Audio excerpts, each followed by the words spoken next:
Ladies and gentlemen, welcome back to the True Life Podcast. I hope everybody had a beautiful weekend. I hope the sun is shining and the birds are singing wherever you are. I hope you realize that there's a little miracle around the corner waiting to happen to you. Got a great show for you today. The one and only Dr. Luigi Espasiano. And I want to welcome everybody here because we are about to delve into the profound intersections of science, technology, and the human experience. Today, we are honored to have Dr. Luigi Espasiano, a physician driven by an insatiable curiosity and a deep desire to enhance the human condition. Dr. Luigi's journey traverses diverse realms, from the cutting-edge neuroscience of psychedelics and meditation to the promising fields of longevity medicine, Python, and machine learning, with a career spanning 4 different healthcare systems: Italy, the UK, Switzerland, and Portugal, and personal experience as a patient in Spain and Portugal. Dr. Luigi offers a unique perspective on the challenges faced by both doctors and patients. His dual perspective, coupled with a passion for technology, fuels his mission to improve well-being for healthcare providers and outcomes for patients. Outside his professional endeavors, he finds solace in trail running, archery, and exploring obscure books. He often contemplates the future, projecting himself 50 years ahead to ponder the essential question, what truly matters? Guided by the wisdom of Yoda's words, do or do not, there is no try. Dr. Luigi embodies a commitment to action and impact. Today, he joins us to share his insights and vision for a better tomorrow. Dr. Espasiano, thank you for being here today. How are you? It's a pleasure, man. Thank you for the introduction. I'm excited. Yeah, me too. It's such a fascinating time to be alive, and I often want to remind people that there's so much happening right now on this cutting edge of healthcare, medicine, longevity, AI, psychedelics. There's so much going on, man. I'm not even sure where to start. Maybe you can give us a little bit of background, or where do you want to start at? Yeah, sure. Yeah, it's definitely exciting times. I totally agree. And yeah, I feel like there has been in my journey as a physician, I've been very I feel very fortunate, very lucky that I feel very curious, Yeah. and I'm constantly studying. And many people say medicine is a long path, right? It takes over 10 years to become a fully functioning doctor, so to speak. But for me, since graduation is where university actually began, and that's quite interesting because after medicine, then I started to get interested in neuroscience of psychedelics. I started studying meditation, and I started studying Python, and I was interested in machine learning, and I just out of curiosity, really, right? So there was in many ways, yeah, I guess curiosity was the biggest drive, just a desire to understand, and a desire to help as well, right? So medicine is very has become in many ways very mechanistic, Yeah. and has become very specialized, which has trade-offs, right? For in a way, it's really good. You wanna have the best of the best in certain when you have certain disease. You want to have the best of the best, somebody who understands that specific thing better than everybody else. But it has, the trade-off is that sometimes, certain problems, you kind of lose, you lose the forest for the trees a little bit. So since my desire was to keep an eye on the forest always, Yeah. basically, not to forget that. So yeah. It's Let me ask you this question. I see sometimes this thing that comes up in the world of psychedelics, and you see it now, and you saw it in the last sort of turning, and I'm curious if you've seen it on your journey. But there seems to be an issue when the person providing the medicine thinks they are the medicine. Like, at least in psychedelics, you see people to kind of get this complex or something like that. Is that, like, first off, why do you think that is? And second off, is that something that happens in the world of modern medicine as well? That's a great question, actually. I haven't seen that. um, it's very particular to psychedelics, I Yeah. think, or at least as far as my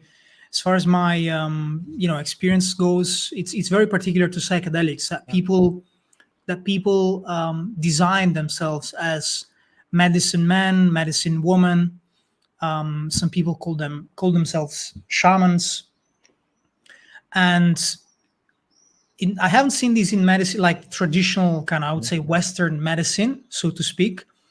Although there are some, now that you ask me this question, there are some similarities, right? So some doctors say, I have been healing you, right?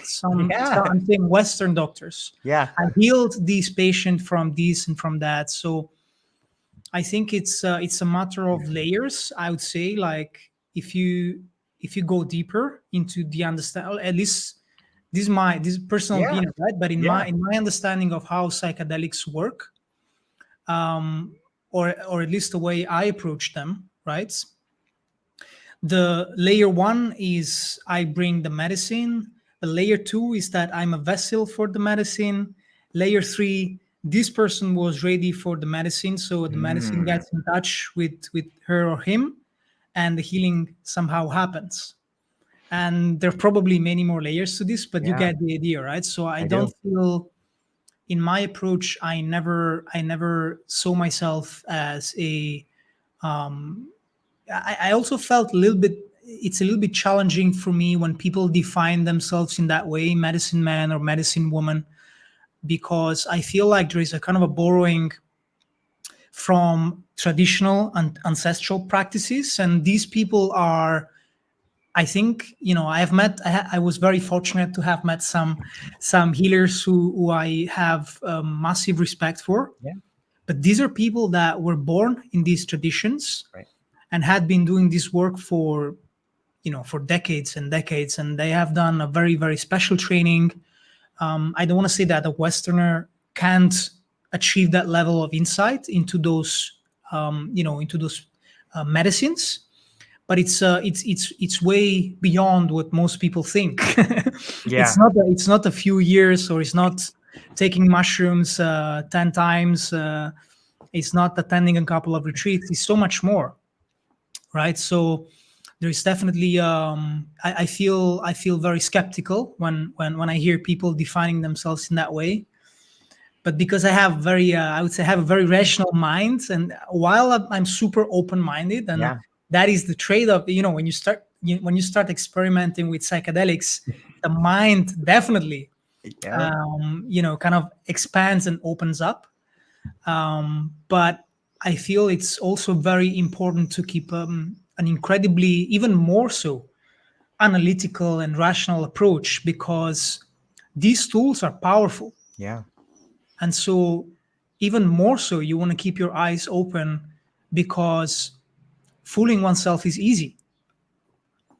And so, I like this sentence. I read it from Yeah. Richard Feynman. Mm. This quote, like, fooling yourself is the easiest thing that can happen. It's so easy to fool oneself. So you have to be always extra cautious. And that goes with psychedelics. It actually goes with any spiritual practice. It goes with meditation too. Yep. Psychedelics is probably more dangerous in that regard, because it's just a faster way to access certain states. And so I feel that the risk of getting kind of of being misled and thinking, oh, I am the shaman, or I am the medicine, or I am the healer, or I am, the visionary here.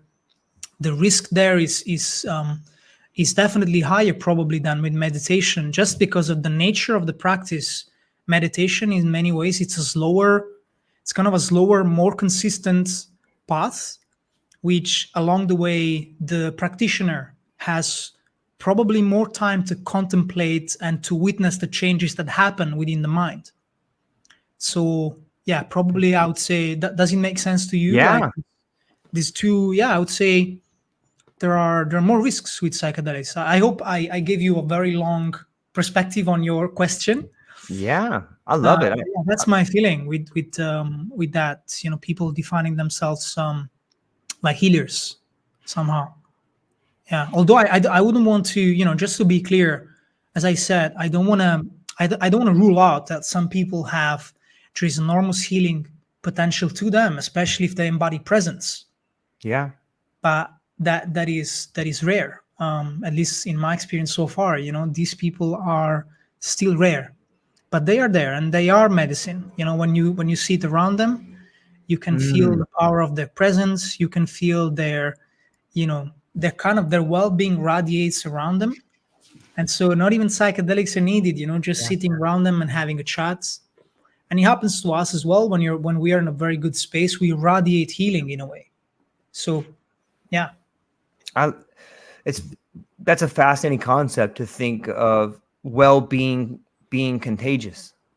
Mhm. It Right? is. Why not? It is. Very both sides, well-being and ill-being in a way, right? If you, Yeah, of course. I'm sure everybody notices how other people's moods can be contagious in the Yep. good, for the good and the bad, right? For Yep. sure. Yeah. Yeah.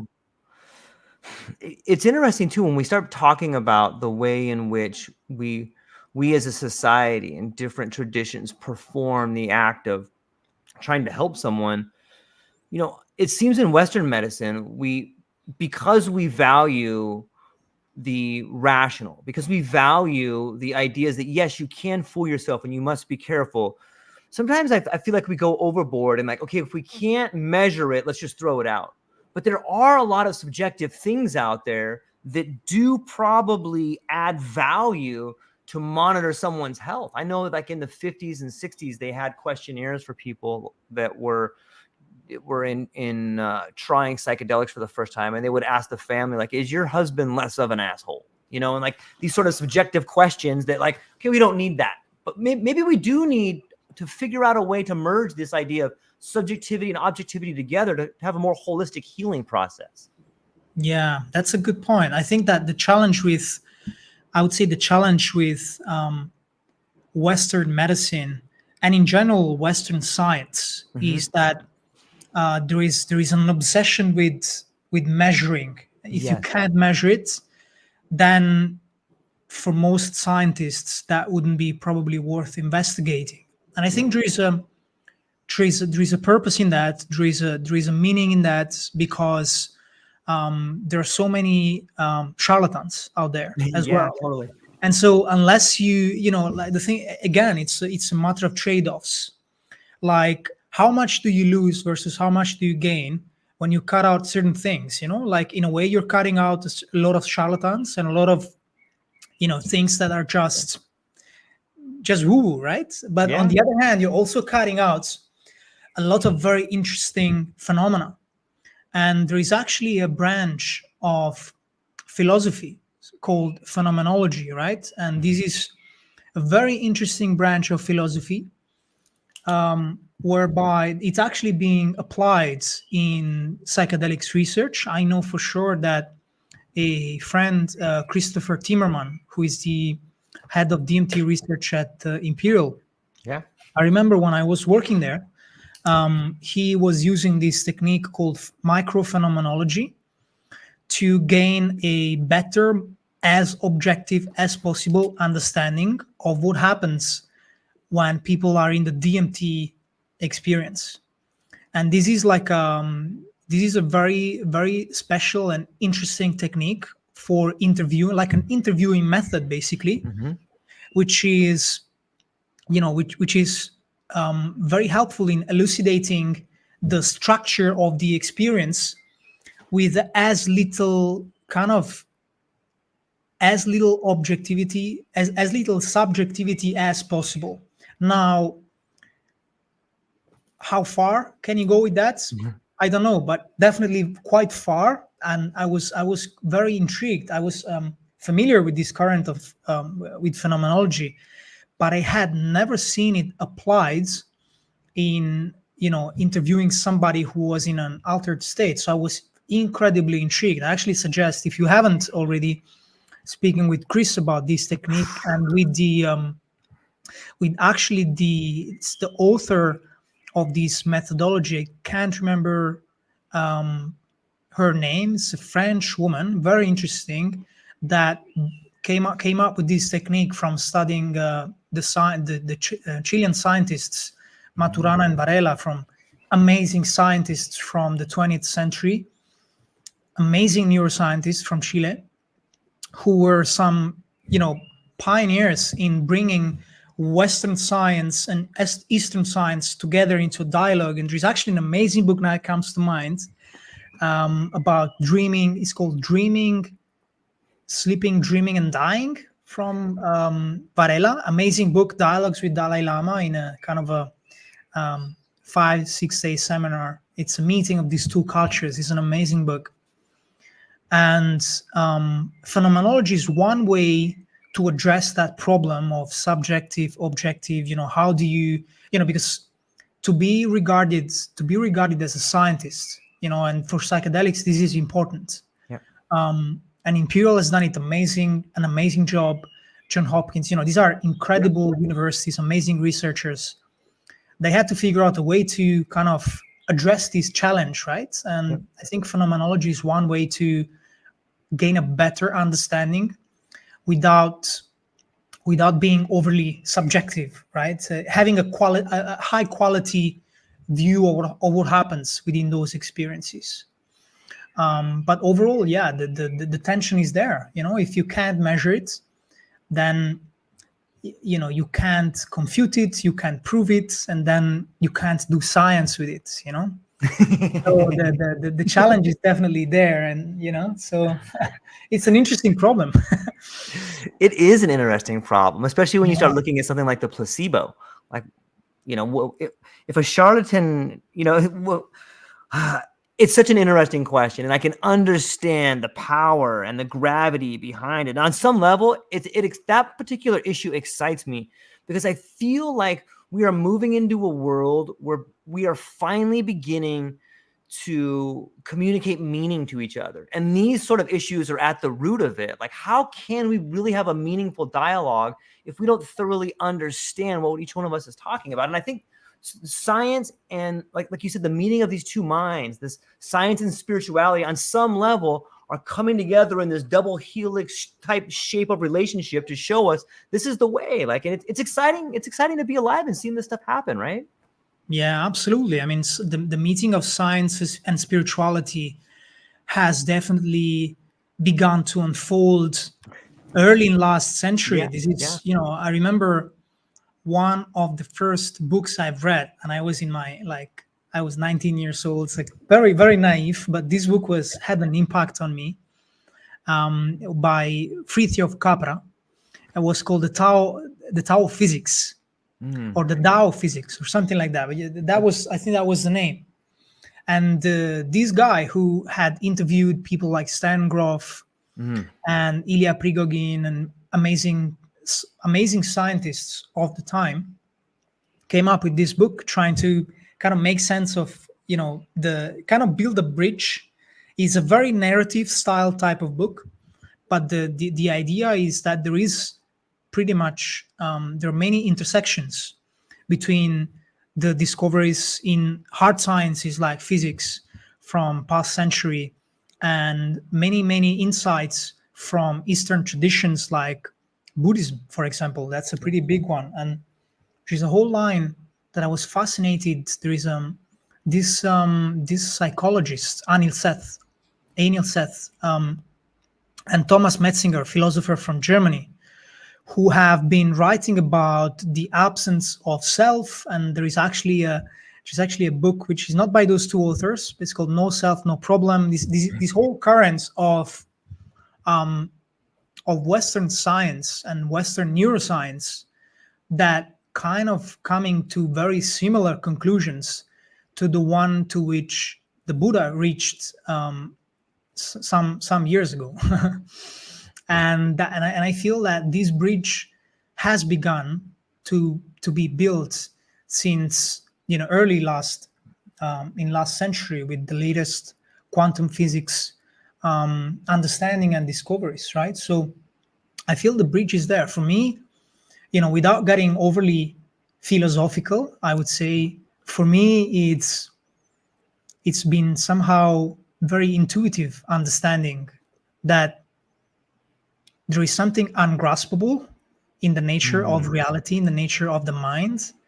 There is something, I want to be careful with the words because it's easy to be misled, but there is something mysterious that that that one perceives if you sit in silence, Yeah. or there are some moments where things can get a little messy in life, and there are these moments where you're like, oh, there is a moment of presence, right, which is magical, and that takes you beyond.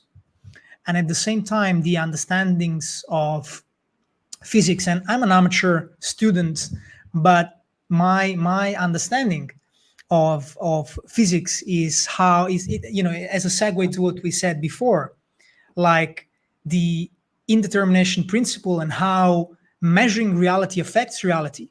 Yes. This was very interesting. When I read the book from that was, I think, from Heisenberg, that he wrote my vision of the world. Mhm. I think it's from Heisenberg or Schrödinger. I can't, probably Schrödinger, but one of those two authors, describing exactly this kind of question, like philosophy goes back into the equation, and spirituality, in that it's more akin to spirituality than philosophy, goes back into the equation, but with a much more scientific approach, which I love.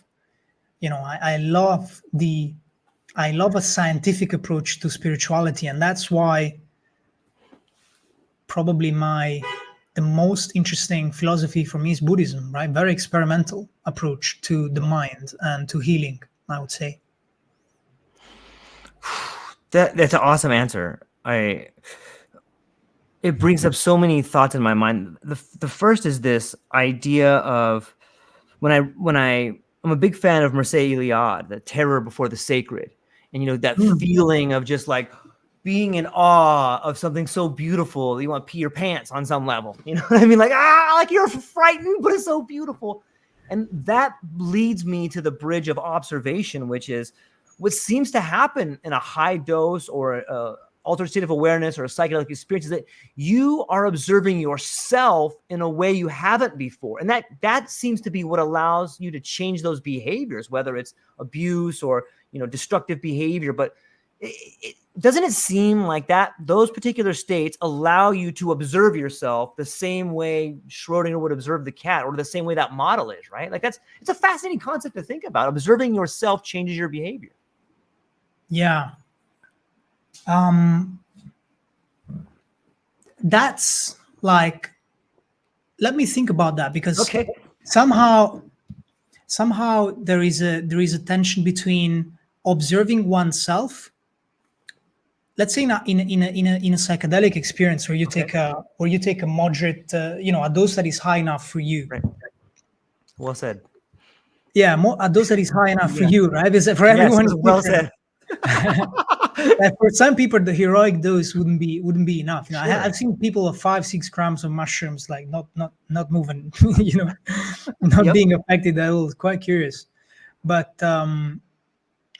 I'd say that self-observation is definitely an important aspect, but probably somehow comes more into integration phase. During those peak experiences, sometimes just massive chaos. It's very, very difficult to make sense of stuff, and that's why some people have a challenging time, because there is this desire to grasp, this desire to understand, the desire to make sense, which are useful functions, but they're functions of the mind, which within those states, either with the mushrooms or with any other plants, ayahuasca, the mind is somehow, I wouldn't say disintegrated, but something very similar. It works in a very, very non-linear way. Yeah. And so there is, I'll be honest with you, I have no clue what happens. Like, I can give you some, there are some really amazing theories about, or, hypotheses about what happens. Like the most interesting one in my opinion, and one of the most fascinating, is the entropic brain theory by Robin Card-Harris and Carl Friston, mostly Robin, I think. This idea that on a high dose of a psychedelic, basically the amount of entropy in the brain so to speak, and you can measure that in certain ways, it's so high that the brain gets somehow destructured. And so there is a possibility for revisiting patterns of thoughts, patterns of thinking. There is an opening up of opportunity, so to speak. And this is one possible kind of hypothesis for what happens at the brain level. But there's something magical about people ingesting a plant, and there is an opportunity to change 10, 15, 20 years old belief systems. Now, there is a challenge there, and that many people go into these journeys with very, very high expectations. And this can be a problem because, if you're expecting a magic pill, then for some people it happens. And that's the thing, for some people, looking at, even if you look at Johns Hopkins studies, they're saying, oh, these were rated amongst the top 5 most meaningful experiences of some of our participants' life. And that's a very big statement, and has been very, in the media, has gone all over the place. And so people go into those experiences and they're like, oh, this is going to change my life forever. And that is the approach that people have with, oh, look, you have high cholesterol or high triglycerides. Oh, there you go, take a statin, or, just take this pill or that pill, and that will do it for you. That's not the case. That's not the case. Those pills can help you out for sure, and they do. But you have to do the work, and there is no way out. Nothing is going to change your brain for you. Not even the most potent molecule like 5-MeO-DMT or DMT or mescaline. None of those things is going to change the brain for you. They're going to open up a window of opportunity, as far as I understand it. And the window of opportunity could be very big, so that it's very hard not to walk through it. But you still have to do the work, right? So it doesn't happen automatically. That's in my experience, it's been a pretty common misunderstanding. All right, let's just go to the retreat 5 days, and then I have entertained depressive thoughts. I had a depressive attitude. I've been complaining on my life. I've been blaming others all my life, and then all of a sudden, in 5 days, I experienced this insight and understanding, and I think everything, it's done, it's gone. I don't have to do any more work. How can you change 30, 40, 50 years of patterns within a few days? It's very rare. The probabilities are low. Yeah. Yeah. So that was that's common issue with psychedelics, and that's a very long answer to your, It's beautiful. like looking at yourself from a perspective.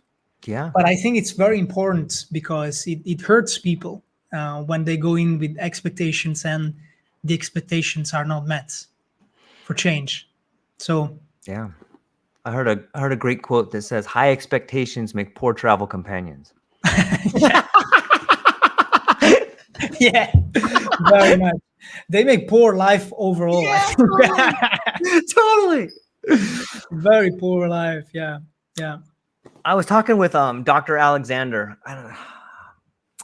He's gonna kill me. I forgot his last name, but he just recently. Oh, you spoke with Alexander Lebedev. Yes, thank you very much. Great friend of mine. I love that guy. Him and I had a really cool discussion, and we were talking about just different theories, and we were bouncing this idea back and forth about, and I'd love to get your opinion on this.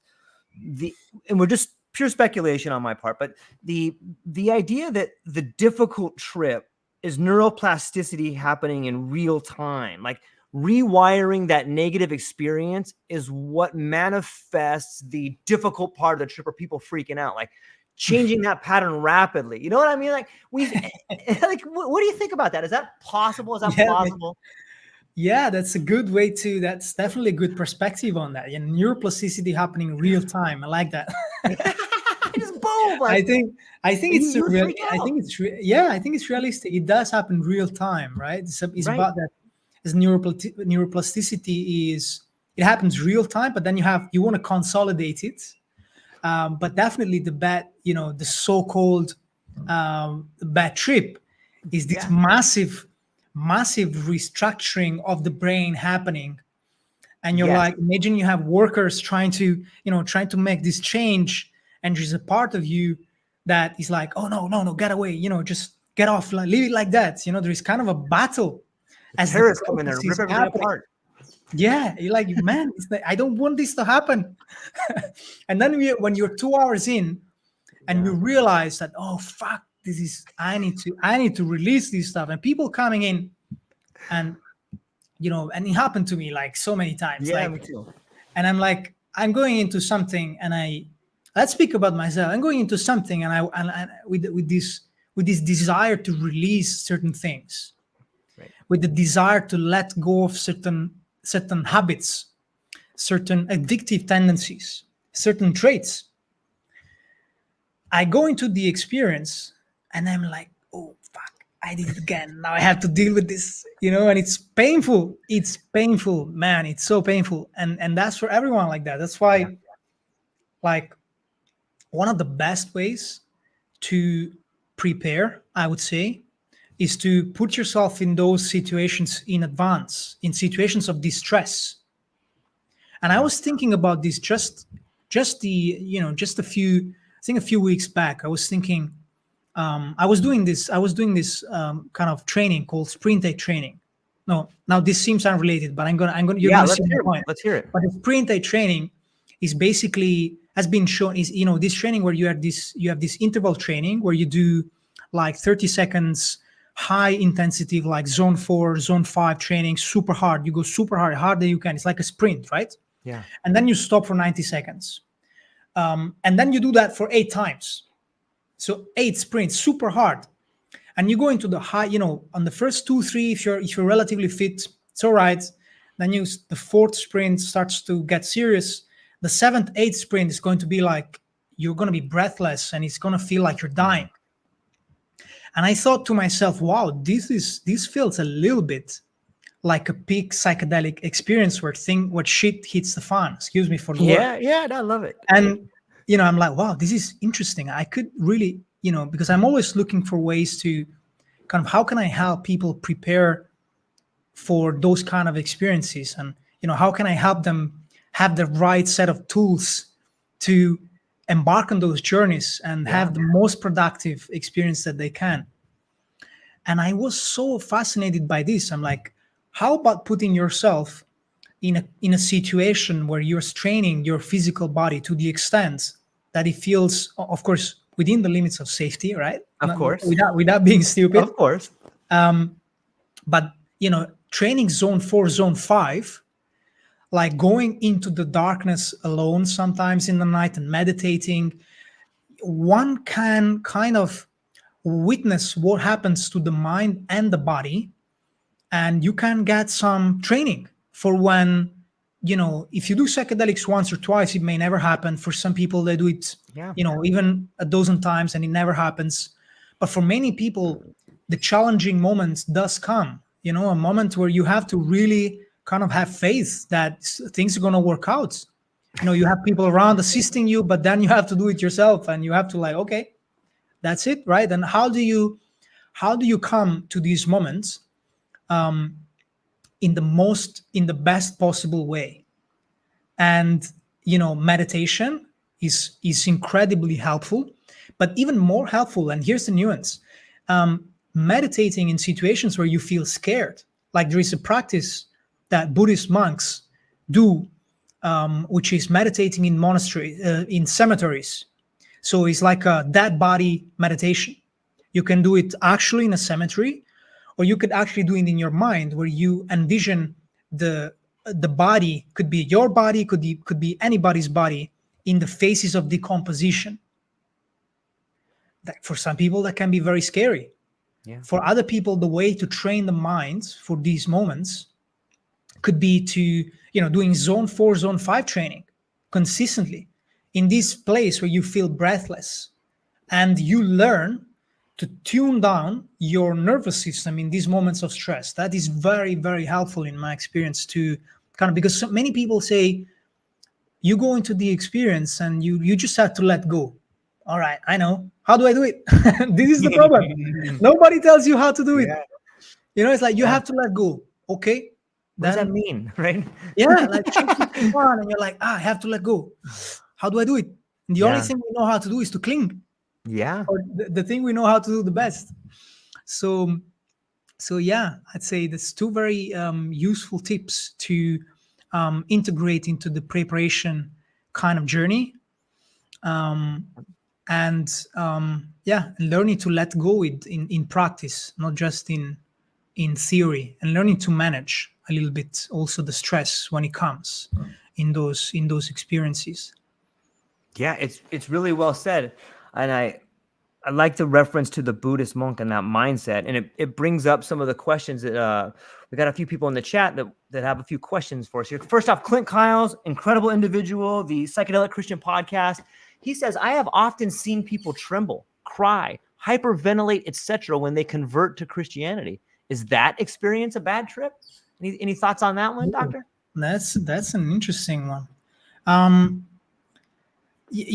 very cautious when, as I said before, I'm very cautious with using the term bad trip, right?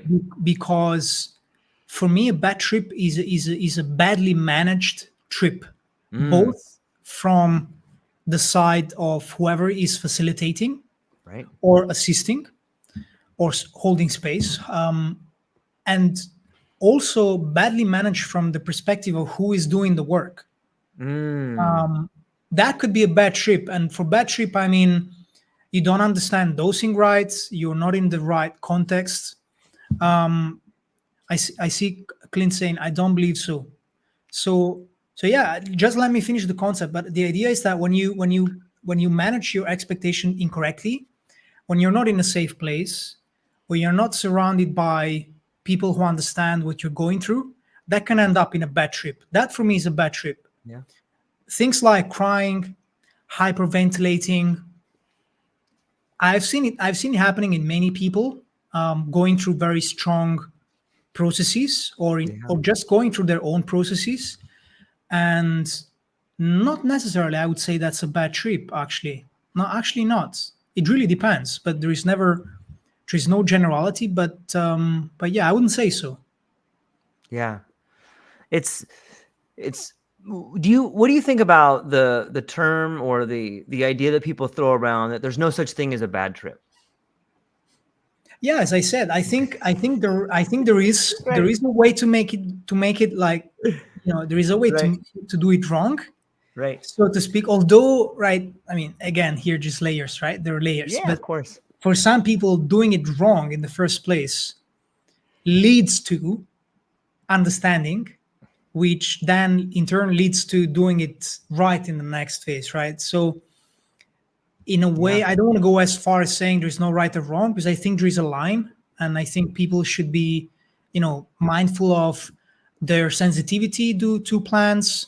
They should be mindful of their own psychological condition.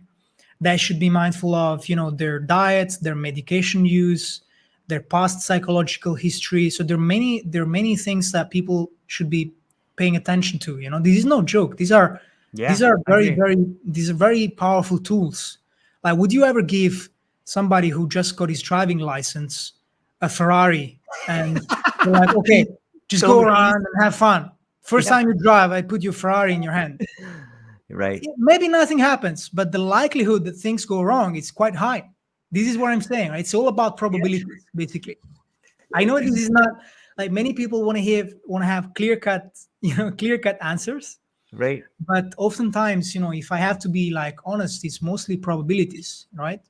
In terms of what is dangerous.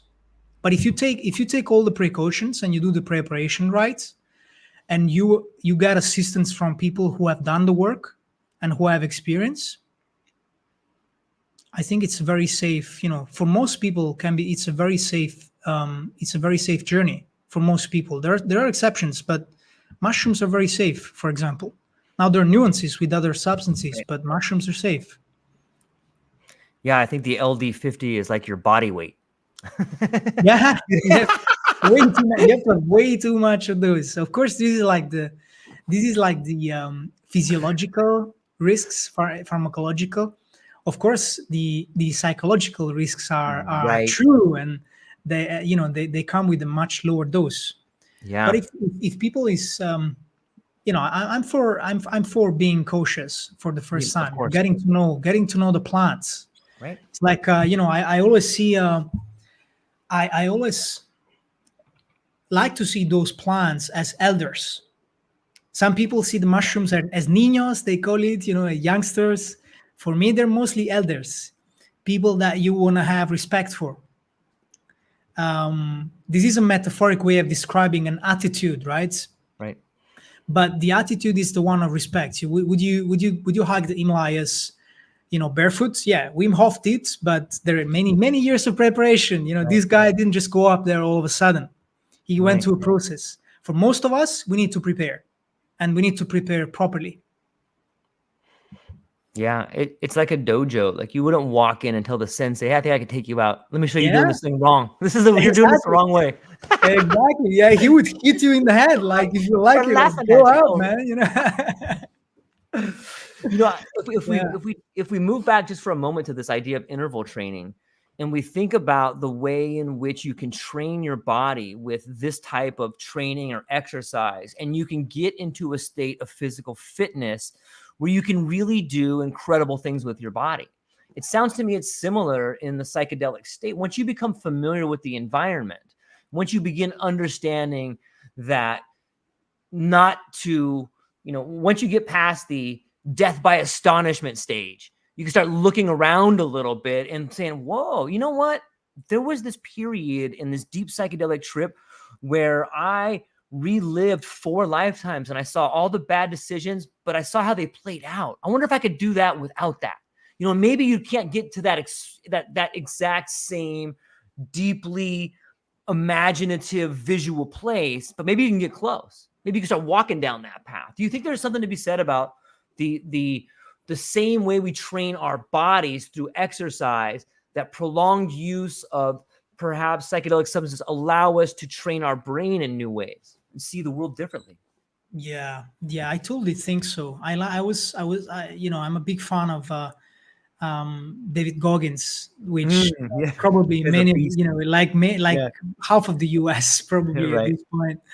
But I was listening to one of his podcasts, and he was talking about this idea of mental zones Mm, as a kind of the counterpart of cardiac zones. And I really, really like that. I really like that concept. yeah, I really, really like it. And I think psychedelics are, in a way, what sprint training is to the body. Psychedelics are to the mental zones. In certain yeah, instances, within certain moments, those plants take you to mental zone 5, yeah, the toughest, most challenging time. right. And there is a learning there is something to be learned. Like, how do you handle those tough mental zones? This is actually a great question. This is a segue to what we were saying before about Yeah, sprint training. yeah, How do you handle when your body goes into kind of this really, really fight or flight mode, where you have zone 5, zone 4, 180 beats per minute, your heart is pumping, your system is all about telling you, like, you need to stop whatever yeah, you're doing, you need to stop right now because I'm freaking out. And the mind starts telling you those kind of things. And just so as the body is into these cardiac zones, the mind starts to go into these mental zones. And so the training is, how do you tune down the volume? How do you reduce, you go down the zones basically while you're in that state. That's all. That's the trick, like, that's the trick. How you learning about dealing with these very, very tough physical or mental moments. I think psychedelics are amazing teachers yeah, for this kind of work, because life is filled with moments of challenges. Losing somebody you love, not getting something you want, So many challenges all over the place, and they can be opportunities. And I feel, the way I approach it, and I like to suggest it to people who ask, is like, see it as a training, see it as an opportunity for understanding how to deal with your minds when things get messy in life, right? So whatever Yes. you learn within the ceremonies, within the retreats about your mind and body, you can apply it in life. That is the deal. Unless you do that, it's like, I had this experience with meditation retreats. I've been Mhm. doing I've been doing retreats for many years, and I was very excited when I found out about Vipassana from Goenka, right? So I went to one of those retreats 10 years ago, and they're very intensive and, very discipline oriented. So you sit for 10 hours a day for 10 days in a row, silence and stuff. And it was amazing. The mind gets into very interesting states. But the point, after a couple of those retreats, I was like, I can't bring this to my life. I can't bring this to my day to day. Like, how come? What's the issue there? Am I doing something wrong here? Like, am I practicing incorrectly? And so that also started to led me to the question of how do I bring the insights from the meditation practice, these psychedelic journeys into my life, because otherwise there is no purpose. Why would you go through such hardship? Because Right. psychedelics can be very hard to deal with. Ayahuasca, mescaline, mushrooms, you know most often they lead you to uncomfortable places. Just so with meditation, it's just a little less, it's just a bit more gradual with meditation, but eventually leads you to the same place. So for me, the question has always been, how can I use those things into my life to become a better human being? Mm. Really, that's one of the biggest teachings of plants, that I'm getting so far, right? So it's like getting into mental zones and dealing with Yeah. them. Yeah, I love it. I I see this. I believe we're on this precipice of a next step of moving out of the medical container. And I can hear it in this conversation where we're thinking, how do we use these particular substances or entheogens or psychedelics for enhancement instead of healing? Maybe the first stage is healing. But when we start layering them, hey, let's use it in on a low dose with the Goggin style, or let's stack it with something like HGH. Like, let's start figuring out ways to improve the human condition instead of keeping it contained in this medical container. And I almost feel like there's a barrier around it. Like, there's a certain force that's like, hey, this isn't for human enhancement, it's only for healing. Like, do you ever get that vibe? And maybe it's just the people I'm talking to, or maybe it's the state that I'm in, but I feel like we're pushing up against this boundary of like, let's get this thing out and enhance people. Like, instead of just Mm, using it for healing, can it be a bigger tool for enhancement? yeah, that's a great lead. Um, I feel I feel like that's a natural consequence of, Yeah. for me, that's kind of the natural consequence of using techniques. The same can be said. There is a lot of stigma around psychedelics still, Yep. despite, and the decision from the committee, like recent committee on MDMA, it's still kind of resonates a little bit on that. The criticism was, yeah, I'm not sure, but not going into that, but there is still stigma around it. And even if you talk about yoga or about meditation, why do we want to practice? Why do we want to meditate? Why do people get interested in yoga or meditation in the first place? Suffering. Mm. Everybody gets into that. Most people, I haven't met anyone who has got into meditation or yoga or psychedelics just for fun.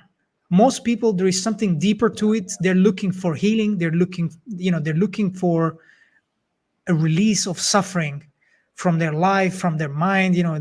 They can take it anymore and they don't know what else to do. Alcohol doesn't do it, drugs don't do it. So what do you do? And so the first stage is definitely healing, Yeah. and probably healing never ends. I don't know. I haven't gotten there. Maybe.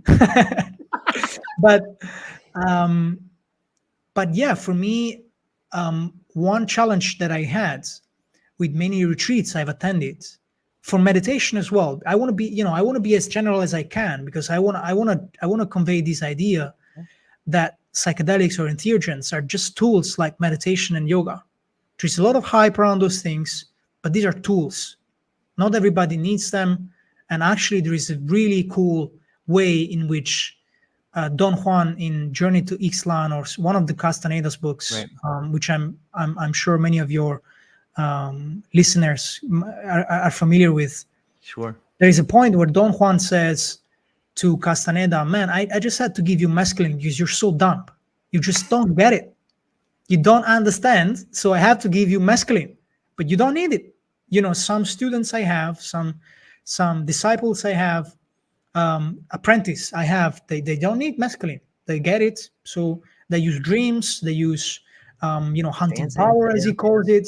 They don't. You don't. Some people don't need psychedelics. So to understand and to achieve, present, to get into presence and to get free from Yeah. from the burden of thought patterns, right? So yeah, I feel those tools all point to the same place somehow, to a place beyond suffering. But then the immediate next step is, how do I, once you're in a pretty good place, right? There's no major issues, no major traumas. Then you start exploring because you're curious. Like, what's going on with the mind in those instances? Exploring existential questions becomes more of the driver. At least that was for me, and I've seen many people. Like, for me, it was absolutely incredible to witness this transformation and interest and curiosity in all domains of science, all domains of philosophy, all domains. I'm like, I've seen it happening in so many people that get interested in physics, in philosophy, in mathematics, in computer science, in neuroscience, just out of the desire to understand and to inquire about the mind and about reality. So that is, for me, that is the logical, next step. And if I am to say, what is the next step after that? That is the interesting question, because it is so easy to kind of get a little bit trapped into those kind of wanderings of the mind. And in the curiosity is an amazing force, but can lead you astray. I think it definitely has done for me. Like exploring, and then you have this seeker, I don't want to say complex, but people seeking. I've definitely been there. I'm definitely there many times, like seeking, but what, just exploring, to avoid stillness, to avoid just being present. So this is definitely a challenge I find myself confronted with at the place where I'm at. Yeah. It blows, like, it almost sounds, that's the first time I've ever heard curiosity sort of in conjunction with adrenaline. People that have, like, adrenaline junkies, like, once they get that adrenaline rush, they want it again. Same is true with curiosity. I never thought about it like that, but that's so true. Like, you can't get so curious that you're just, I'm over here. Now I'm over here. What is this thing? What is this thing? Next thing you know, you're just down. Yeah, it's a massive, the thing with curiosity is that it's a virtuous, attitude to have. Yeah. I think, right? I love it. I feel genuinely curious about many areas of science and life. and it's a virtuous thing. It's acclaimed by society, and but it's also feeding into a reward system. You're learning new things. Yeah.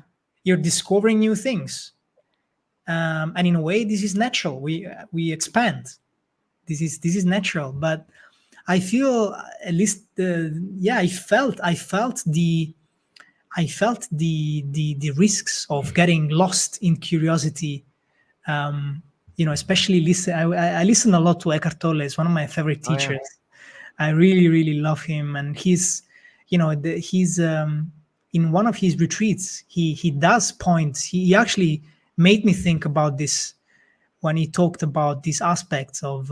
I think I heard him talking about this aspect of curiosity and how curiosity is one virtuous way of not being still somewhere and just being content with whatever you have. So that was interesting for me to contemplate, for sure. Yeah. That is. Clint Kyles comes in with a pretty. Listen, this is pretty funny. Maybe we need special clinics that offer meditation and yoga by prescription only. I love it, Clint. Thank you. Yeah, for sure. Yeah, maybe yes, maybe yes. There's Yeah. definitely special clinics that offer. I thought about it often. How to combine that in a kind of a new type of clinic, right? New type Yeah. of clinic that offers those kind of techniques for mental health, and for sure, many people is already doing this. Yeah. The wellness center I could see taking the place at the gym, or maybe a wellness center inside a gym. Like those two Yeah, things do go hand in hand together. You could probably get a lot done if you were able to prepare yourself in the proper state of mind with I bet you a microdosing regimen and a workout regimen stacked with like HGH or something like that. I bet you would crush it. You'd crush it. Obviously this is all hypothetical, but like those two things together, I bet you could start producing some. I've seen it happening. I've seen it. It's now happening in the U.S. where they're combining clinics. Like I would say, is more kind of this longevity type of Oh, clinic yes. Okay. with functional gyms.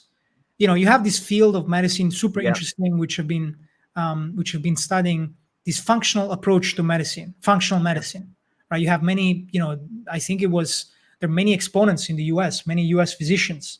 Peter Attia, amazing, absolute inspiration. Mark Hyman.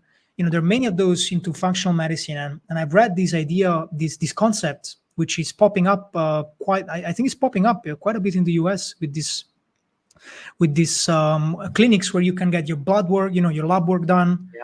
and you can tailor your exercise regime to your own metabolism and lab work. So pretty interesting, right? It's happening, Yeah. and probably a similar trend with mental health, functional mental health, where you can kind of tailor your exercise to your own personality traits, psychology traits, to your own lab work as well. There is a relationship there Yeah. too, and I'm not sure how I see like microdosing and workout, but super personal. That would be interesting to investigate. I think microdosing, for many people many of the people I know and I've been working with, it gets them into a more contemplative state. So I would be curious. I have never tried microdosing while going to gym. Actually, that could be interesting. Yeah. Well, Microdosing and exercise. I think that if and you might as well throw some lion's mane in there too. But for me, and this is all speculative, I don't have any research, but when I take my dosing program will be like maybe 5 or 7 grams once a month, and then I follow that up every 3 days with a microdose. But I'm constantly taking lion's mane, like 3 grams of lion's mane every other day. But I can really feel the difference when I don't take lion's mane and I microdose versus taking lion's mane and microdosing. And I think that there's some sort of, it's like a vasodilator on some level, because I can really feel the tingling in my hands. I can really feel the blood flowing on that level.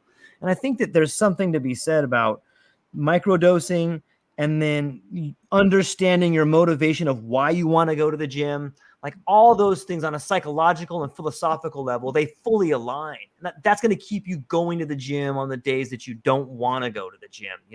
This is all just speculation, man. This is just some guy just telling you like what I'm thinking about. And I don't know if it works, but it seems to work for me on some level. So why not? Like I think it's a great way for people to explore their conscious mind while also exploring what's possible for their body at the same time, and then exploring why those two things are connected, right? Like that should be the next step, is the body mind connection and working these two things out simultaneously. Yeah, absolutely. Yeah, but that is happening.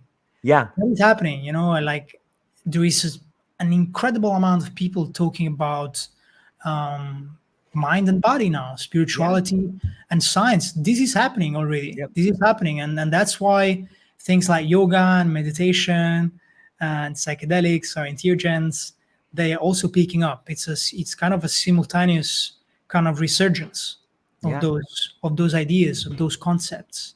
And for me, to give you my perspective on microdosing is amazing. Like I know the science of microdosing is somewhat I feel like inconclusive in a way. I couldn't really understand. It works, it doesn't work according to science, right? According to science, it seems like it doesn't.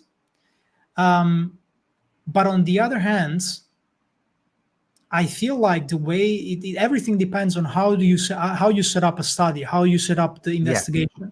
For me, and the way I've been suggesting it, is using microdosing as a contemplation tool, just like you said, like diving deeper into your motivations, diving deeper into understanding your minds, and it's a kind of a self-inquiry approach.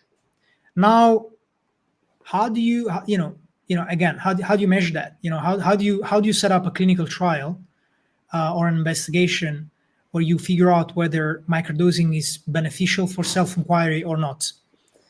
Could be maybe some smart researcher will come up with something like that.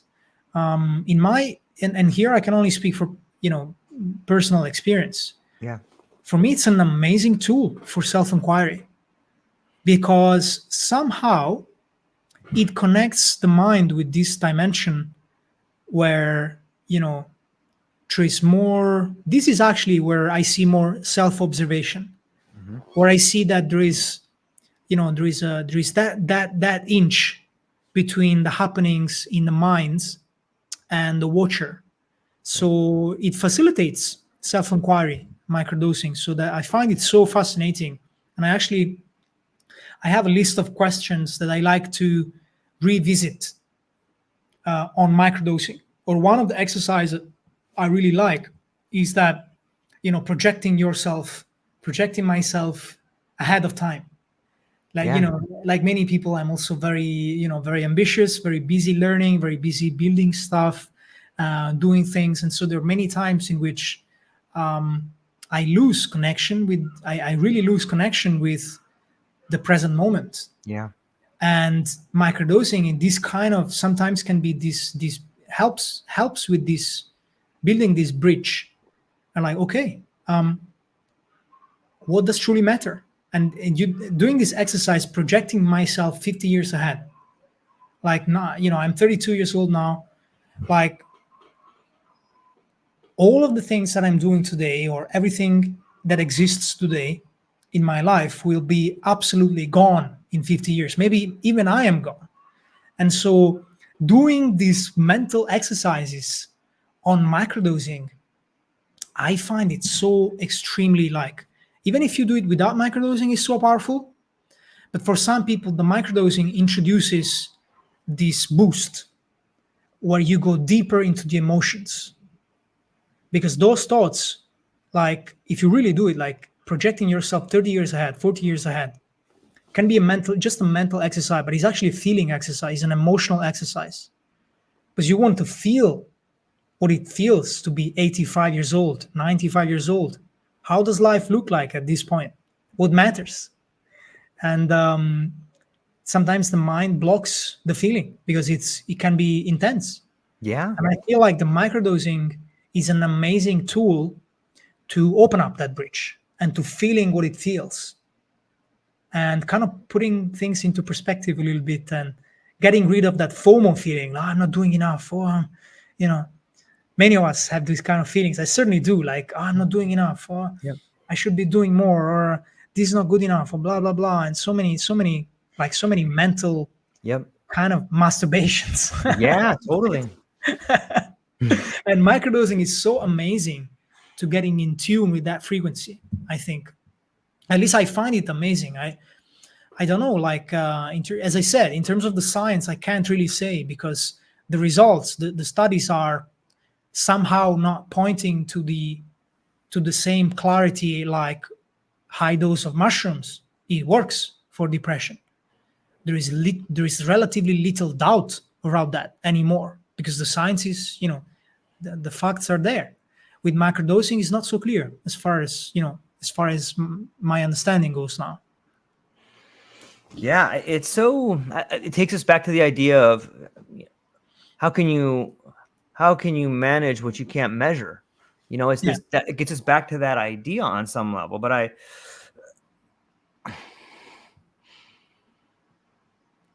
it blows my mind. Sometimes I wonder if we're ever going to be able to measure it, and the amount of money that goes into, like, hey, this stimulates the 5-H2A over here, and then what happens? Well, it's a little foggy.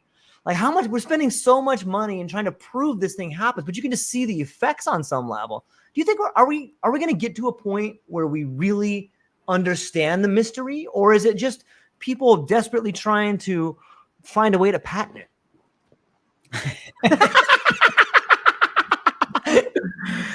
Yeah, well,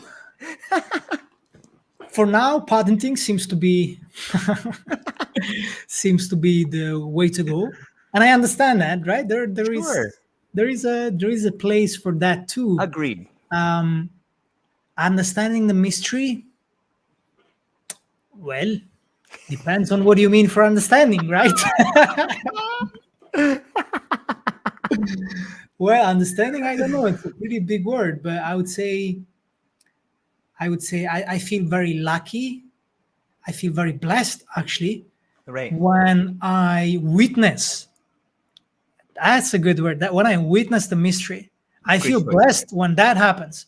Right. Understanding at this point of my life is beyond, like, I can't contemplate that so much. Also, because I tell you what, I've been in I've been in ayahuasca ceremonies, where I went in with a desire to understand.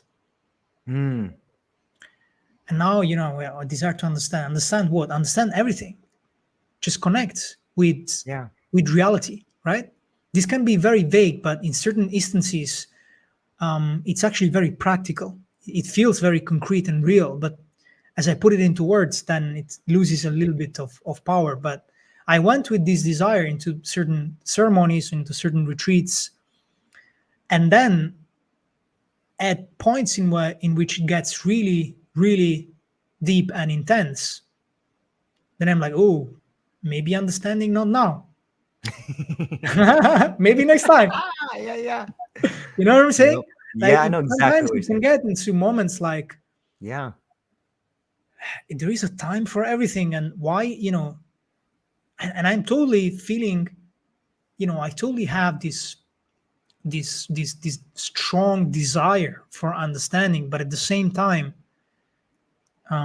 things have their own, they have their own workings, they have their own Yes. timings, and so that also was a realization that I had, like being yeah, this is a trivial thing, but being patient with, even with working with especially working with psychedelics or with Yeah. plants or entheogens, being patient, like with this seeking to understand, it can be very intense Yeah. sometimes. So for now, I'm very happy with witnessing. I feel very blessed with that. It's absolutely amazing. Understanding for now, for me, is, yeah, maybe I'll get there, but I don't know. Yeah, that makes me feel like it's on some level, if we look at, McKenna's stoned ape theory, or we just look at our own personal experiences and being in these altered states and bumping up against the ineffable, witnessing versus understanding versus the unexplainable.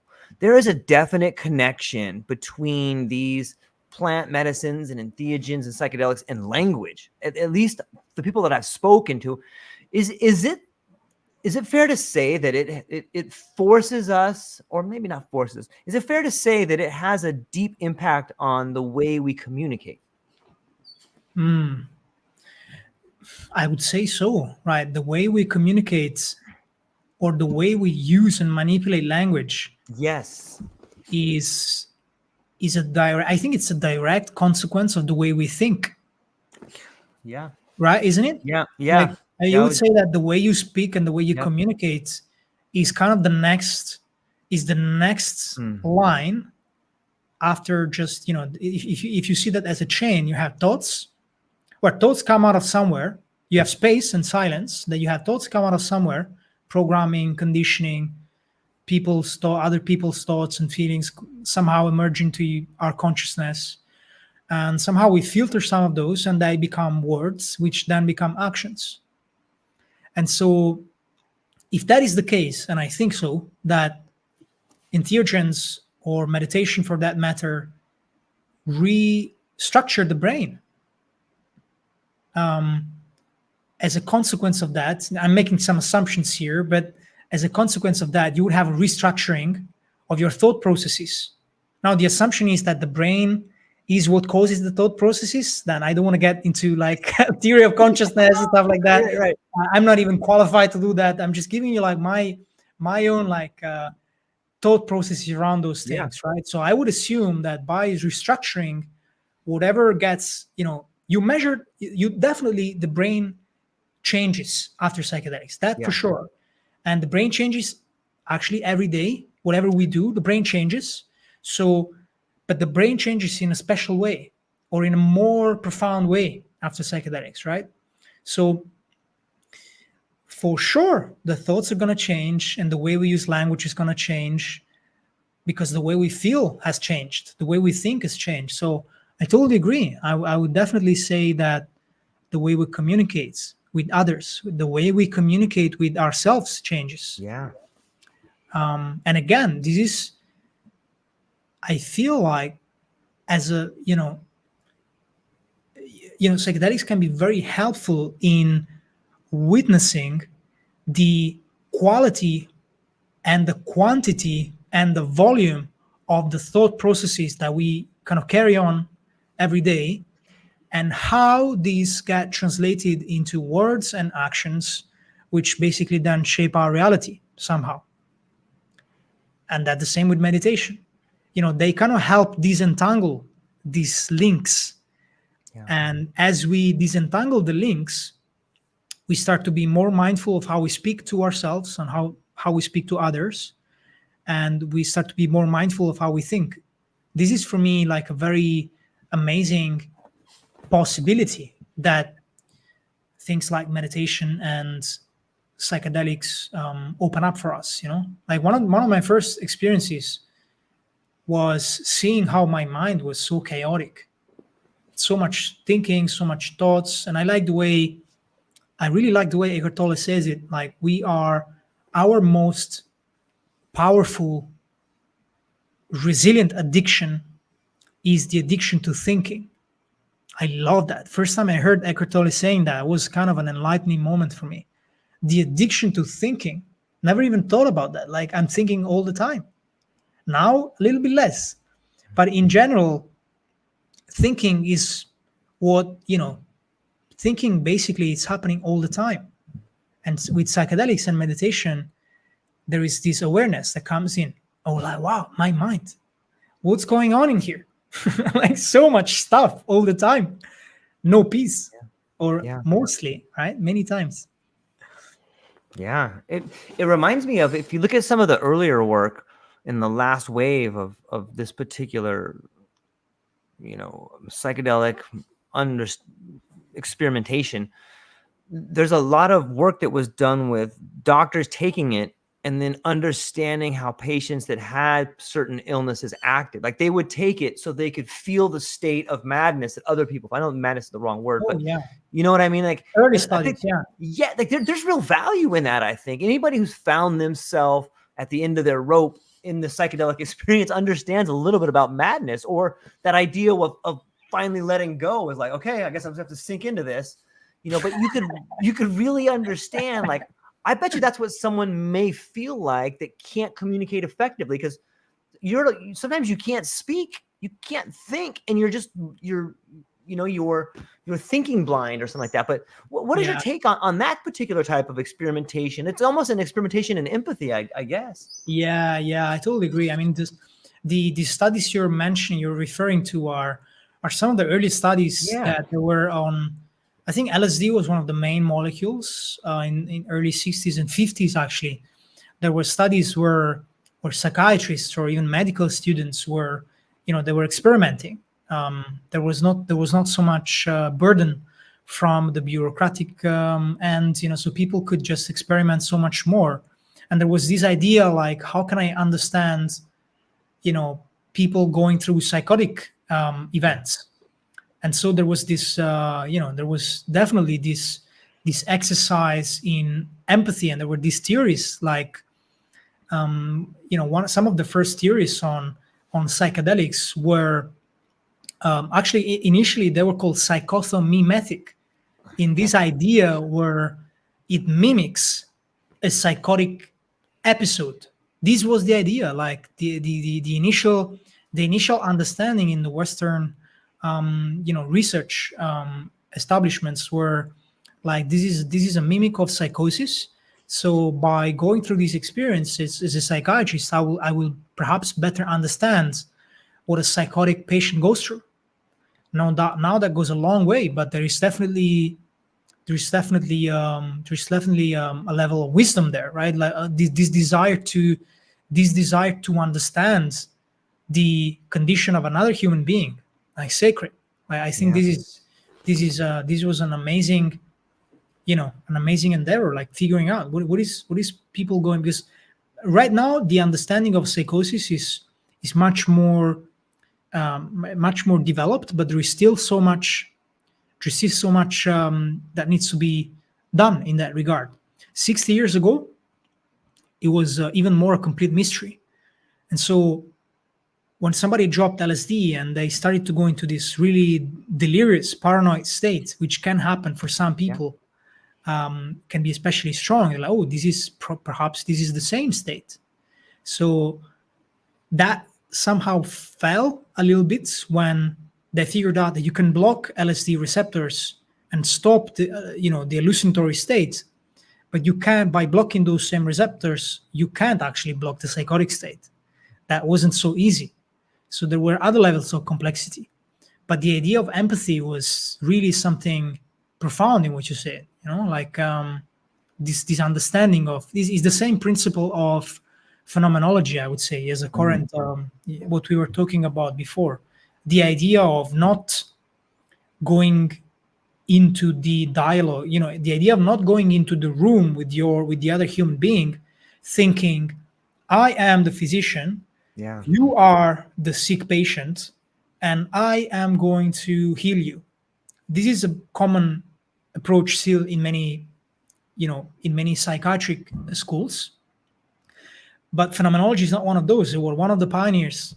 Karl Jasper, mm, German psychiatrist and philosopher, who introduced the idea, as far as my understanding goes, he was the first one to introduce the idea of phenomenology and philosophy into clinical practice. So psychiatrist and philosopher, this amazing man, and introducing this idea that I'm getting into this room with you, you person that is having this different understanding and this different experience of reality, different from mine, and I get in here in this room to establish a dialogue with you, to establish a common ground where you and I meet as human beings. And the idea is that I, physician, so-called healthy in a way, right? mhm, That this is the principle. I go in there and say, how can I meet you where you are and help you ground without saying you are sick, you are schizophrenic, you are psychotic, you're delusional. These are all labels. Yeah. What is going on with you actually? If I'm not going to say you're delusional, okay, when I said you're delusional, what have I actually said? Yeah, I could give you a definition of that, but the understanding is totally different. The Right. actual experience. So this is what this is what a psychiatrist with a phenomenological approach would do when they get an interface with somebody who is so-called psychotic or somebody who is in a deep altered state of consciousness. Yeah. Man, it's the study of relationships and when we start talking about altered states. Someone in an altered state has like a different relationship.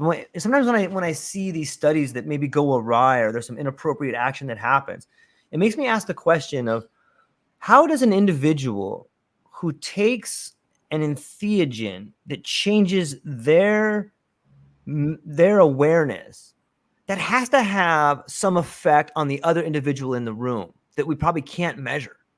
Like it's interesting to think about that, because when I see these things happen in there, like, there's way more going on than we know. Like this is their relationship is affecting each other in a way we can't measure. Like, Yeah. and it kind of blurs the lines about appropriateness and I realize there's best practices, and I'm not saying it's okay or anything, but I'm just saying there's a blurred line there because we don't thoroughly understand the way that interaction happens, right? Is that fair to say?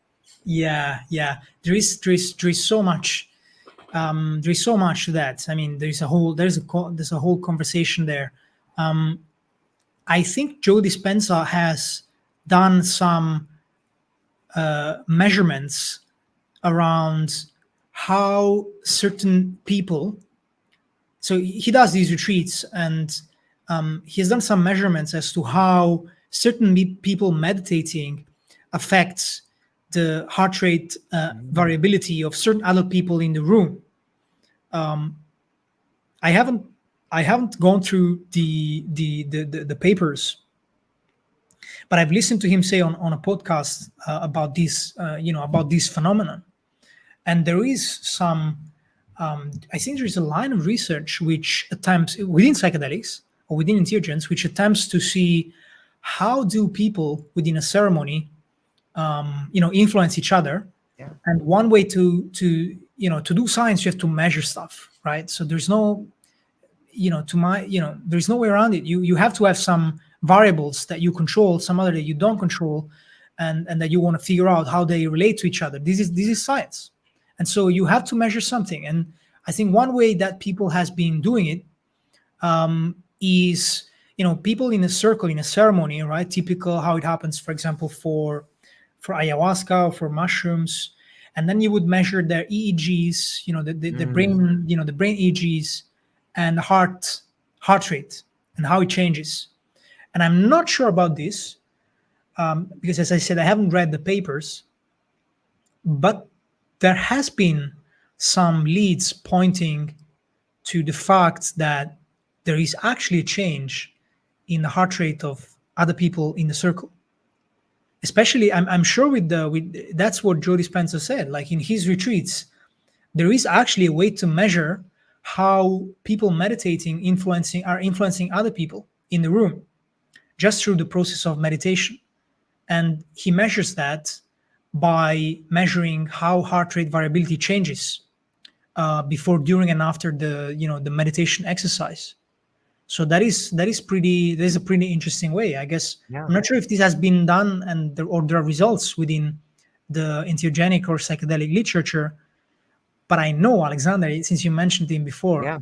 Alexander wanted to do he wanted to do a study like that. He wanted to set up a study where you could kind of try and measure this kind of subtle human influence within a psychedelic space, because they're real. I have witnessed those many times. Like there is somebody going through a strong process, and all of a sudden, other people start saying that they are going through the same process, or they start saying that they're also being activated by them. So the fact of seeing, the fact of feeling certain energy in the room.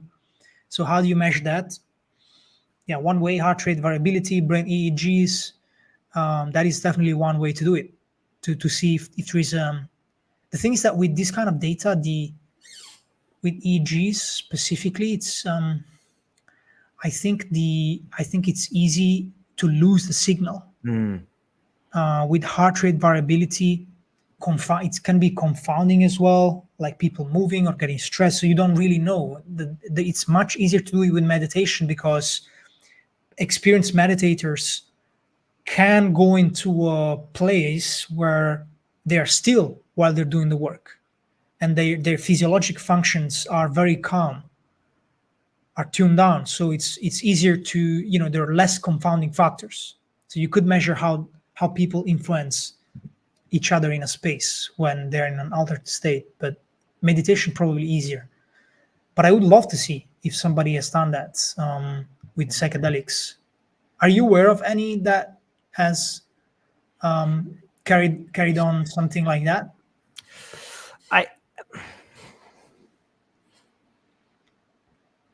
I've been reading a bit about heart rate frequency and coherence, but I can't think of anything off the top of my head that does that. But it wouldn't surprise me if at all. I mean, we Yeah. see echoes of it in, like you said, when look at women who be around. Sometimes women who are around each other, their cycle becomes similar.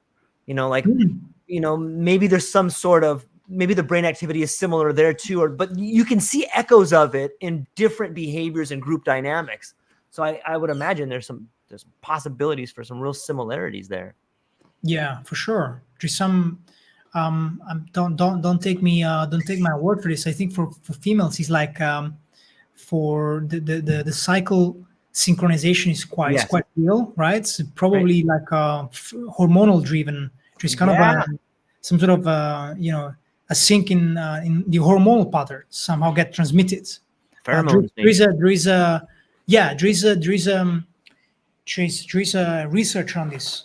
I'm not aware. I'm not familiar with it, but I know there is something that there is more kind of concrete papers and more science stuff.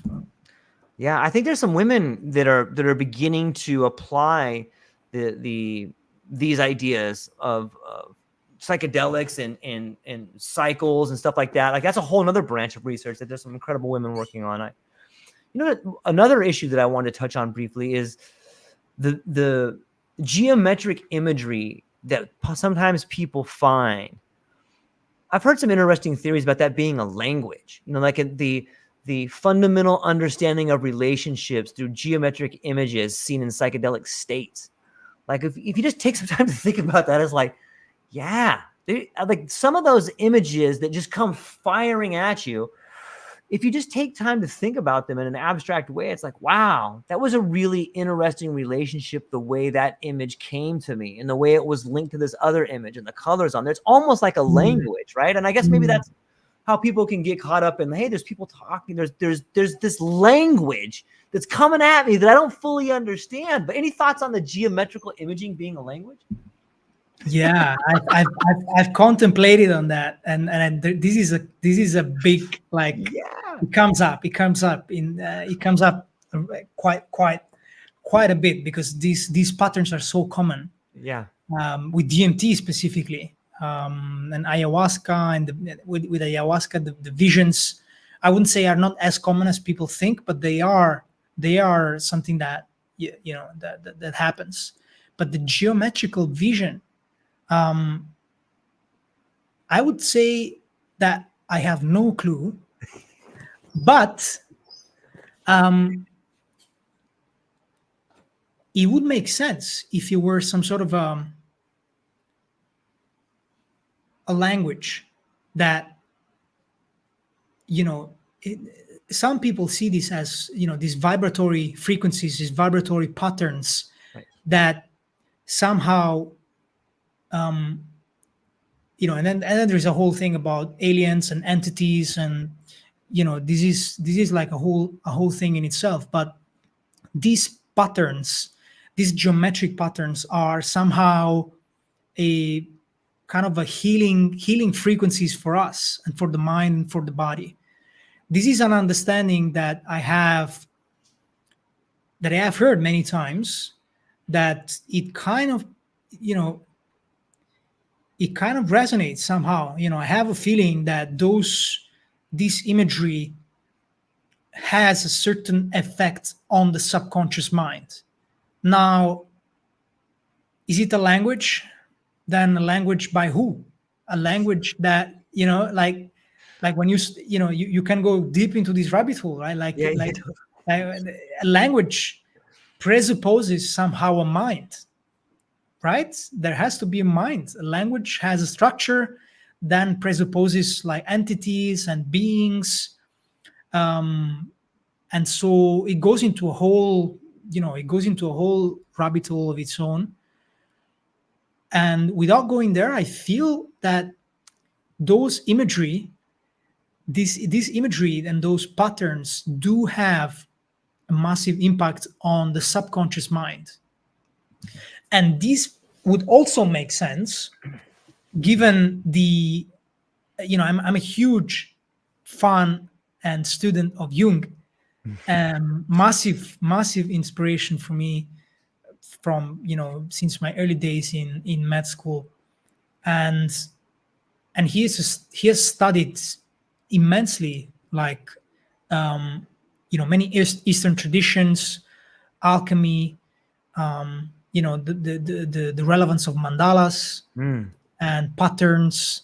And so the power of those structures does appear in other traditions. And so if we want to use, because to speak about those things, for me, one of the most useful frames of reference is using anthropology and comparative religion. So this is the way where we can kind of get a picture of things, because with science, we can't speak about, we are beyond science now, so we can't speak about data, we can't speak about measuring, we can't speak about any of those. So we have other languages that we need to use, other frames of reference.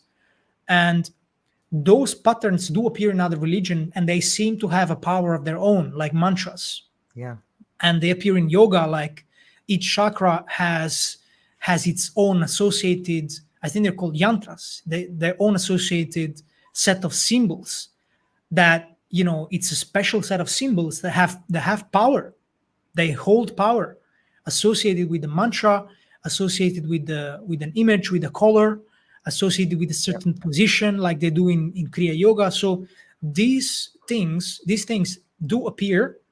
And so I would be kind of, I regard the ones that appear within DMT as, I don't fully ascribe to the perennial philosophy thing, but there is so much truth to that. I think there are so many interwoven like connections between many traditions and things. So, I do think that they exert some sort of power on our subconscious. Long answer, but the short answer is yes. It is a kind of language that gets impressed into our mind and performs something on us. What does it do? Oftentimes it is healing. Oftentimes this is healing. This is like, you get how do you know it's healing? Well, how do you feel? It feels peaceful, it feels beautiful, it feels nourishing, it feels sacred. And so this is the way that I think one can kind of decode the impacts that patterns like they appear in DMT can have on us. This is my understanding, at least. Now, language by whom, for whom, like why? That's a wonderful answer. That's beautiful, man. I'm sitting here like a kid in a candy store. It speaks volumes of hope and healing and spiritual and science coming together on so many levels. It seems like this Ariadne thread that runs through the tapestry of understanding the environment around you after having these sort of mystical experiences. When you see a a certain vine climb a tree and then it produces a flower at a 48-degree angle on July 4th at 4:44 p.m. Like that's a language, it's a divine intelligence. And it seems to me some people with psychedelics, some people without it can understand that, oh, that is the perfect angle at which to grow. There's an innate intelligence and it happens the same way the things that happen in my life happen. Maybe I don't have that much control. Maybe I'm the vine that's producing a flower. Maybe I'm climbing up the tree right now. But there's a certain sort of elegance that comes from witnessing the language of nature and applying it to your life. And I think that those patterns are, whether they're geometrical or whether they're a vine, I wish more people could get that feeling of watching that language unfold around you, man. There's a certain sense of wholeness that comes from that. Yeah. It's beautiful, man. It's beautiful.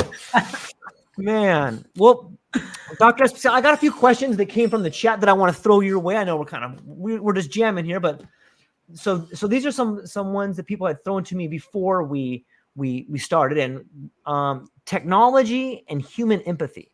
Can the integration of Python and machine learning into healthcare not only optimize clinical outcomes, but also enhance human empathy and connection between doctors and patients? That's a great one. Well, I would hope so, right? I would really hope so. I think that the challenge for physicians and the reason why there is this, oftentimes we visit the doctor and or I've been there as well. Like, we're so stressed out, we're so overworked. And this is one of the reasons I left clinical practice. I loved it, but I felt like I had to stop caring for myself in order to care for others. And that would eventually lead me to a place where I wouldn't be able to care for others anymore, because I would feel I would no longer be healthy. And so you see many physicians who are unfortunately very unhealthy because the lives we lead are tough, they're stressful, constantly working long shifts, night shifts.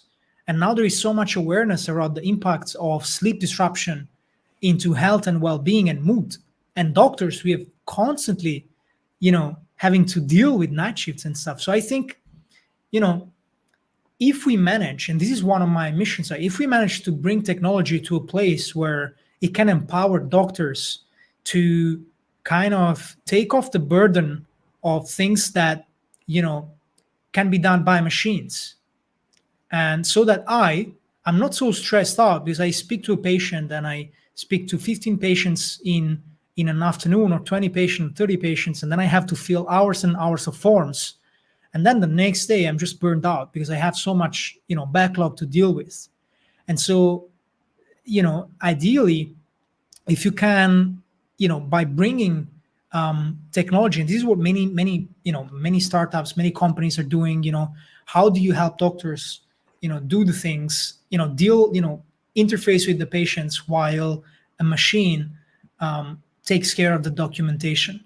So that would, for sure, I'm sure of that, if doctors were not burdened by, having to deal with so much bureaucracy, and, everyone would probably feel more relieved. We would be more joyous. We would have more time to dedicate to our patients. And so this is inevitable. This is going to become part of clinical practice. I'm glad it's happening. I want to be part of that transformation because we need it so badly.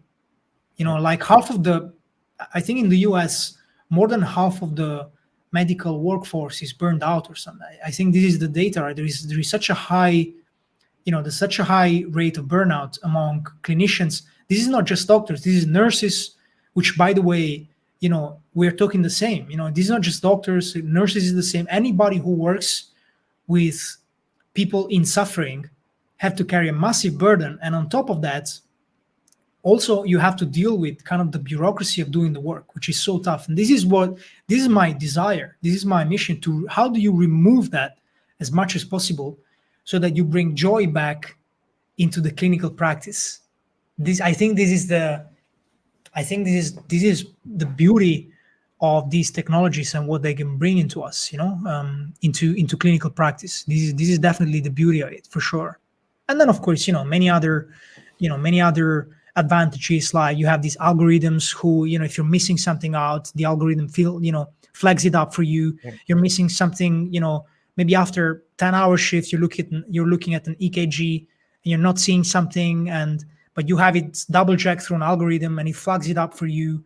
There's so many Yeah. applications that are immensely useful and interesting and beneficial, both for the clinician's well-being and to improving the outcomes for patients. So 100%, I'm totally sold on that. I'm not fearing, I don't fear, AI replacing people. I think, I don't think that's going to be the case. Perhaps, I'm either dumb or overly optimistic, but my feeling is that for sure there is going to be a massive shift, and people who, like, just like internet happens, people who are not interested in kind of upgrading their skills and understanding on how to use those tools, perhaps some of those people will be in a challenging situation, because this will become inevitable. Like, this is what's happening, and we just have to deal with it in the best possible way, right? Yeah. Yeah. I there's the old quote that says, we have nothing to fear but fear itself. And, I think it's true with AI. I think it's true with where we're going, and embracing it on some level is the only way. The only way out is through, right? Same way with psychedelics. You have to go through it. Yeah, totally. What about cross-cultural medical insights? With experience in diverse healthcare systems across Europe, how can we harmonize the best practices of these systems to create a universally superior model of care that addresses both physical and spiritual well-being? Oh, wow, another awesome question.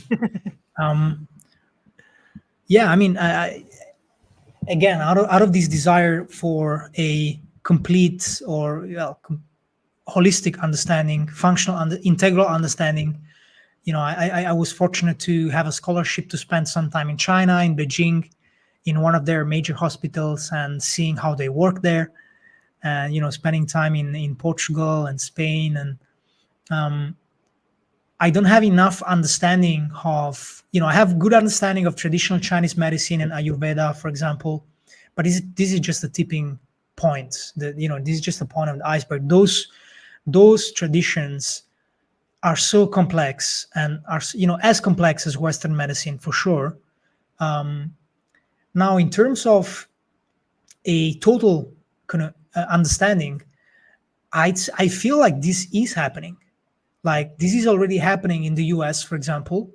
I haven't seen it as much. I haven't practiced in the US, but I haven't seen it as much in the EU, even in countries like Switzerland, where they have a super. This is probably amongst all of you European countries. Well, they're not even European, but you get the idea, right? They're the closest to the US system.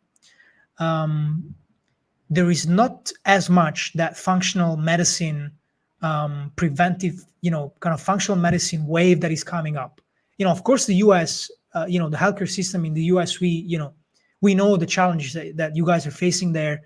We know the challenges of working in a high cost private fee-based system where, it's very good, doctors make a lot of money, but many people, if you can't afford insurance, all these things. I'm not going to say it, but the idea is that there are several, for sure, several challenges there. But the interesting thing is that exactly because there are those challenges that you're facing, something new is emerging, which is functional medicine, which is, medicine 3.0, as Dr. Attia calls it. And these are, this is emerging in the US precisely because people realized that, either, if you can't, if you can't afford healthcare, for example, well, one of the best ways not to end up there in the first place is to use this functional medicine 3.0 approach, for sure. So there is this understanding is coming up now. This is probably still very elite. Not many people. This is kind of hopefully the spillover effects. It starts. People from lower. I don't want to say lower class, but people who are less, who have less of an exposure to health education, can still benefit from this trend eventually. I hope as soon as possible, with the fact that Andrew Huberman, Dr. Attia, they're making all this health education available for free. Anybody can go out there on YouTube and get high quality health education completely for free. And this is happening, and this is coming from the US. So I feel like the understanding is it's going in that direction. Integrating mind and body happening through psychedelics, meditation, yoga. Preventive medicine is happening through functional medicine 3.0. Working on prevention, working on exercise, understanding how your lab work and how your body works, and how to adjust your training regime based on your physiology. So all of this is happening already. It's just that those kind of changes they take time, right? This is a paradigm shift that is happening. It's a complete paradigm shift from give me the pill that will solve my issue, from okay, I have to kind of handle myself because I am my own medicine. Yeah. I am the one in charge of my health. Now, this is a massive shift that needs to happen, and it's going to take still some time, but I feel like it's already pretty much there, luckily. Yeah, as you're saying that, I can see it in other. It goes hand in hand with AI. The same way you used to work for this company, now you got to work for yourself. The same way you did this thing, now you got to do it for yourself. It just seems like there's this slow handing off of liberation on some level that's happening around them. Maybe some people say people are waking up, but on some level, it does seem like liberation. Like this is what freedom looks like, or this is what liberation looks like. You can make it out there on your own, but you have to do the work, whether it's in a psychedelic experience or whether it's in a traditional working experience. It's just taking more responsibility for yourself leads to better outcomes, I think, on some level. It's just an interesting time, and you have all the boomers that are kind of passing on, and this new group. It's so fascinating to me. It's you have to own it, like taking responsibility. This is like this is the mantra, I think, that is coming up also from the from main thought leaders, also in the US. Many of them, you have to own yourself. To make exercise is like nobody was thinking about this 20, 30 years ago. Like this is such a somehow obvious, right? That moving your body is going to help your health. But this awareness was kind of obscured a little bit. But now it's coming up even stronger and stronger and stronger. And the science is clearly pointing to the best thing you can do for your physical and mental health is just move your body, exercise. The best thing. But you have to own it. It's not a pill. Sometimes, some days we are like, I don't want to do it. I don't feel like it. And so we know all those tricks. We know that all too well. And so this is where psychedelics and meditation come in my opinion, because they somehow allow us to learn, as we said, about mental zones, about dealing with moments where you don't want to do something but you still have to do it. How do you deal with, because this is all about mental training. This is why David Goggins has become a massive thought leader, massive inspiration, because that's what society needs to hear. You need to hear that you have to learn to deal with your own mind, and you can. This is the biggest message. We can deal with the mind. We don't have to be slaves of this thought or that thought, or this feeling or that feeling, or whatever other people want us to be slave of, because they're slave of that themselves. This is the massive message that is coming up. Otherwise, why would you wouldn't have people like Eckhart Tolle having such massive audiences, and there's so many amazing spiritual teachers out there, so many functional physicians, functional doctors, functional psychiatrists. All these amazing things are happening. It's just a matter of the scale and magnitude of it becoming more and more and more and more as more people start to kind of get attuned with this. I love it, Through man. the That's language of science, right? Science is the gateway for these things to get, to get kind of into the main, kind of into the mainstream. Science is the gateway. The language of science is the gateway. That's why people like, you know, Andrew Huberman are getting so much attention, because he is doing exactly, again, society needs to hear certain things in the language of science. So this is amazing. This magic is already happening in a way. I think that should be a T-shirt or a bumper sticker. We don't have to be slaves. That could Yeah, be helpful. we don't have to be. Yeah, it makes so much sense. Dr. Espasiano, like, this has been a fascinating conversation. I love it. This is so much fun. I think we've covered quite a bit here, and I still got other stuff that people probably want to hear. You're gonna have to come back. Maybe I can have you and Dr. Ledbedev come on together, or we can do a panel. I think we can get some more people in the 100%. tent. And Alexander is a friend. Deep, I really love him. We've done some good work together. He's a really, really good friend of mine. I love to come back. I hope that there was some interesting insights there for your audience. I absolutely love the conversation. Me too. It was man. so nice to talk to you. You have an amazing energy. So I'd be super happy to come back. Just let me know, and we'll arrange for sure. Yeah, absolutely. I got the True Life podcast has been moving and growing in ways that are amazing, and I have some people that are putting together events that want me to come in and do some panel work for them. So maybe I can get you on a panel list. We'll figure stuff out in the future. But before I let you go today, where can people find you? What do you have coming up, and what are you excited about?